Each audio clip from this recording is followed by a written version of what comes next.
वालेकुम कैंडिडेट्स। आज का हमारा टॉपिक है राउंडिंग ऑफ। बस राउंडिंग ऑफ नंबर्स क्या क्यों की जाती है, ताकि हम कैलकुलेशंस को थोड़ा इजी कर सकें। ठीक है जी। Rounding is used to make a number easy. For example, if you want there are 496 student in your college, ठीक है जी, you can say that there are approximately 500 student in the class. यानी कि अगर आप 496 बोलेंगे तो टाइम लगता है, तो आप इतनी सिंपल बोल देंगे 5000 स्टूडेंट्स हैं। ठीक है जी। तो राउंड ऑफ कर दिया आपने, एस्टिमेट कर दिया। ऐसे ही 42 है, उसको आप 40 बोल सकते हैं। 285 को आप 300 कह सकते हैं। तो ये जो होता है, ईजियर करने के लिए, आपका वर्क काम को आसान करने के लिए, वर्किंग को आसान करने के लिए आप राउंड में ऑफ करते हैं। फॉर एग्जाम्पल, हमारे पास 12 है, 12 को आप 10 लिख सकते हैं। ऐसे 114 है, आप इसको 110 कह सकते हैं। 57 को 60। ऐसे 1334 को 1330। ऐसे 1488 का 1490 कर सकते हैं। 97 को आप 1000 लिख सकते हैं। अब ये जो वर्ड सिग्निफिकेंट है, इसका क्या मतलब है? ठीक है, सिग्निफिकेंट का मतलब है जिसका कोई ना कोई मकसद हो, या बहुत ही इंपॉर्टेंट चीज हो, उसको हम सिग्निफिकेंट कहते हैं, हैविंग मीनिंग। ठीक है ना। अब फॉर एग्जांपल, ये आपके पास नंबर है 3 इज द मोस्ट सिग्निफिकेंट। 3 यानी कि यहाँ पर रिमूव करेंगे तो बहुत बड़ा फर्क आ जाएगा, क्योंकि 3 जो है 300,000 को शो कर रहा है। ऐसे ही सेकंड मोस्ट सिग्निफिकेंट 6 है, उसके बाद third most, third fourth most, fifth most, sixth most. ठीक है, ये सबसे लीस्ट है, ये मोस्ट। ओके। तो फॉर एग्जांपल, यहाँ पर अगर हम देखें तो इसमें जो नॉन जीरो सबसे पहले आएगा, ये सबसे मोस्ट सिग्निफिकेंट होगा, और ये 3 जो लास्ट में लीस्ट सिग्निफिकेंट होगा आपके पास। अब किस तरीके से हम राउंडिंग ऑफ नंबर करते हैं, तो उसके बहुत सिंपल रूल हैं। बहुत आसान अंदाज में मैं आपको बता देता हूँ। फॉर एग्जाम्पल, आपके पास कोई भी नंबर है 4, 5, 8, 2, 9। ठीक है जी। तो ये जो है पॉइंट वाला नंबर नहीं है। ठीक है जी, हम इसके अंदर जो भी नंबर रिमूव करेंगे उसकी जगह जीरो लाजमी लिखेंगे। लेकिन डेसिमल पॉइंट वाले में ऐसा नहीं है। ठीक है जी। फॉर एग्जाम्पल, डेसिमल पॉइंट वाला भी साथ में लिख लेता हूँ मैं। 4.582 9। अब मैंने डेसिमल पॉइंट वाला लिख लिया। अब देखो, अब ये जो लास्ट डिजिट है जिसको आपने रिमूव करना है, राउंड ऑफ करना है, अगर वो ग्रेटर देन 5 होगा तो आपने क्या करना है, इससे लास्ट वाले, इससे जो सेकंड लास्ट वाला है उसमें 1 ऐड कर दें। ठीक है जी। तो ये 4583 हो जाना है, क्योंकि ये पॉइंट वाला नंबर नहीं है, इसलिए यहाँ पर जीरो लगा। सेम इसमें भी यही काम करना है, लेकिन ये पॉइंट वाला नंबर है तो आप इसमें जीरो नहीं लिखेंगे। ठीक है जी।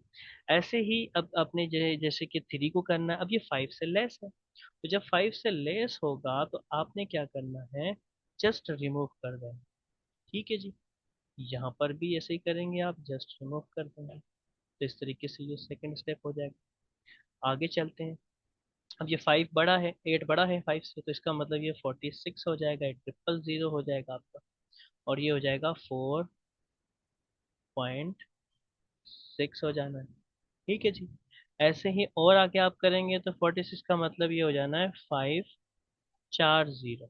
तो ऐसे ही ये हो जाना है 5.0, यानी कि 5 हो जाना है। तो इस तरीके से हम पॉइंट वाले डेसिमल वाले नंबर्स को राउंड ऑफ करते हैं, और यहाँ पर बगैर डेसिमल वाले नंबर्स को राउंड ऑफ करते हैं।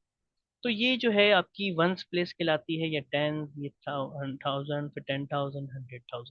तो जो भी प्लेस आपने राउंड ऑफ करनी होती है तो उसके आपने इस तरीके से देखनी है। वैल्यू ग्रेटर देन 5 होगी तो आप ऐड कर देंगे लास्ट वाली वैल्यू को अंदर, नहीं है तो सिंपली रिमूव कर देंगे। और अगर दूसरी बात होती है कि अगर आ जाता है आपके पास 5 नंबर, जस्ट 5 लाइक दिस, ये 5 नंबर आ गया। अब ना ये ग्रेटर है 5 से, ना ये लेस देन है, ये इक्वल टू 5 है। तो इसके लिए आप क्या करेंगे कि इससे पिछले वाला नंबर देखेंगे कि वो इवन है या ऑड है। अगर वो ऑड होगा तो आप उसमें ऐड कर देंगे, यानी कि ये हो जाएगा 460। ठीक है जी। अगर इसी तरह से ये ऑड नहीं है, इवन है, ठीक है ना, अगर ये ऑड नहीं है, क्या है, इवन है, तो सिंपली आप इसको रिमूव कर देंगे, यानी कि ये 440 हो जाएगा। तो ये बात याद रखिएगा। तो इस तरीके से जो है हम राउंडिंग ऑफ करते हैं। आई होप कि आपको समझ में आ गया होगा। कुछ और एग्जांपल्स देख लेते हैं इसकी। अब जैसे आपके 1, 2, 3, 4 है, इसको टेंस तक हमने अगर राउंड ऑफ किया है, तो टेंस का मतलब ये 3 को, 4 को राउंड ऑफ करना है तो 4 आप सिंपली रिमूव कर देंगे, ये हो जाएगा 1230। ऐसे ही आप टेंस के बाद 100 तक जा रहे हैं तो ये 1200 हो जाना है आपका। अब 12 भी 5 से छोटा है तो वो 1000 हो जाएगा। ठीक है जी। ऐसे ही इसको आप नंबर देख रहे हैं, ये 5 5 है, अब जैसे 5 के पीछे ये जो है इवन नहीं है, ऑड है, तो इसलिए हम इसमें 6 एक ऐड कर देंगे इस तरीके से। और आप इसको राउंड ऑफ करेंगे तो ये 6 रिमूव होगा तो वहाँ ऐड हो जाएगा, 400 हो जाएगा। ऐसे ही 400 5 से छोटा है तो ये 89,000 राउंड ऑफ हो जाएगा। सेम मेथड आपका डेसिमल्स में जाता है। 1.2346 है आपके पास, राउंड ऑफ किया तो 1.2 तक हो जाना है, क्योंकि ये 5 बन जाना है, 5 इज अगेन सेम छोटा है, इस तरीके से ये राउंड ऑफ हो सकता है। ऐसे ही हंड्रेड तक जाना है तो 1.23 हो जाना है। ये वाला नंबर देख लें आप, इसको राउंड ऑफ करेंगे टेंथ तक तो ये इस तरीके से 1.64, यानी कि 6 आप जो है आसानी से इसका यहाँ तक लिख सकते हैं। तो इस तरीके से ये राउंड ऑफ हो जाते हैं। चलिए कुछ इसकी एग्जांपल्स को हम एक्सरसाइज के सवालों को भी सॉल्व कर लेते हैं। इसको राउंड ऑफ करना है नियरेस्ट दी होल नंबर। तो nearest whole number round off कहाँ होगा, यानी कि ये 1 भी रिमूव हो जाएगा, 7 रिमूव हो जाएगा, तो यानी कि ये 9 हो जाएगा। इस तरीके से आप इसको राउंड ऑफ कर सकते हैं द होल नंबर। ऐसे ही आप इसको देखेंगे तो ये 26 हो जाएगा। ठीक है जी। तो ऐसे ही आप जब इसको देखेंगे तो 8 का मतलब ये 5 हो जाना है, 5 का मतलब ये 70 हो जाएगा। इस तरीके से राउंड ऑफ। तो आई होप कि आपको बात समझ में आ गई होगी। तो आज के लिए इतना ही था। इंशाल्लाह हम जो नेक्स्ट टॉपिक होगा हमारा वो होगा डेसिमल से। तो हम नेक्स्ट वीडियो में फ्रैक्शंस एंड डेसिमल्स को सीखेंगे। तो आज के लिए इतना ही था, प्रैक्टिस करते रहिए। जब तक के लिए टेक केयर, अल्लाह हाफिज।